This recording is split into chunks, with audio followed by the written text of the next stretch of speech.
আসসালামু আলাইকুম রহমতুল্লাহ বারাকাতু। আশা করি সবাই ভালো আছেন। আলহামদুলিল্লাহ আমিও ভালো আছি। আমি আজকে আমার গাছের থেকে বমবমড়ি ছিড়বো। বেশ কিছু ছিঁড়ছি, আরও কিছু ছিড়বো। এখানে অনেক বমবমড়ি ছিঁড়ছি, যে গাছের থেকে আরও ছিড়বো, এই গাছের থেকে আরও ছিড়বো। বমবমরিচ, স্বাদের মরিচ, এই গাছের থেকে আরও ছিড়বো।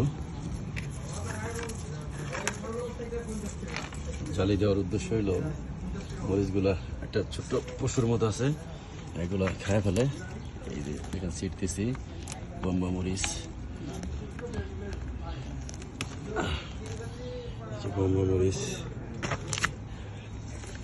এগুলা দিয়ে আচার বানাবো, নাগা মরিচের আচার। বম্বা মরিচ, নাগা মরিচের আচার বানাবো। ঠিক আছে, এই যে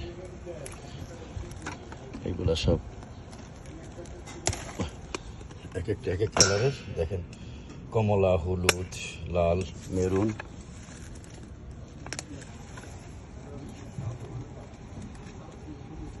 এগুলা দেখেন গাছের থেকে ছিটতেছি।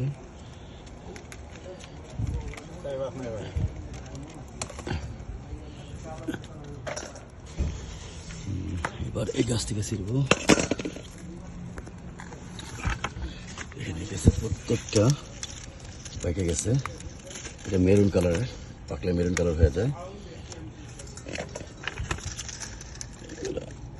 আমার হাত এখনই চলতেছে, খুব সুস্বাদু জিনিস নাগা মরিচ।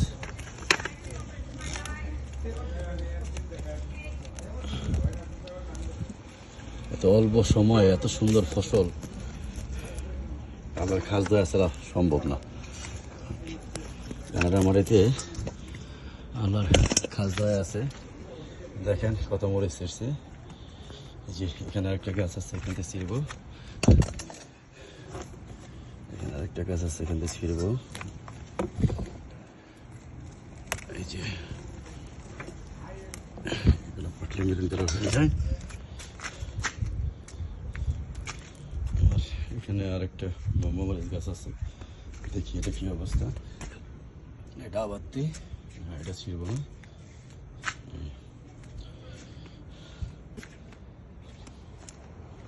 মাশাআল্লাহ অনেকগুলো বম্বামরিচ হয়েছে, অনেক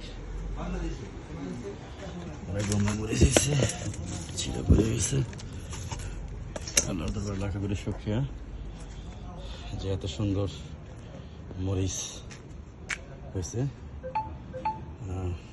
সবাই আমার জন্য দোয়া করবেন যেন প্রতি বছর এরকম ফলন ফলাতে পারে। আমি খুব ভালো আছি, আমার জন্য সবাই দোয়া করবেন যেন আমি সবসময় আল্লাহর শুকর আদায় করতে পারি, সবসময় ভালো থাকতে পারি। সবাই ভালো থাকবেন, সুস্থ থাকবেন। আমার বাগানটা আরেকবার একটু দেখাই, আমার বাগানের জন্য দোয়া করবেন। আসসালামু আলাইকুম রহমতুল্লাহি ওয়া বারাকাতুহু।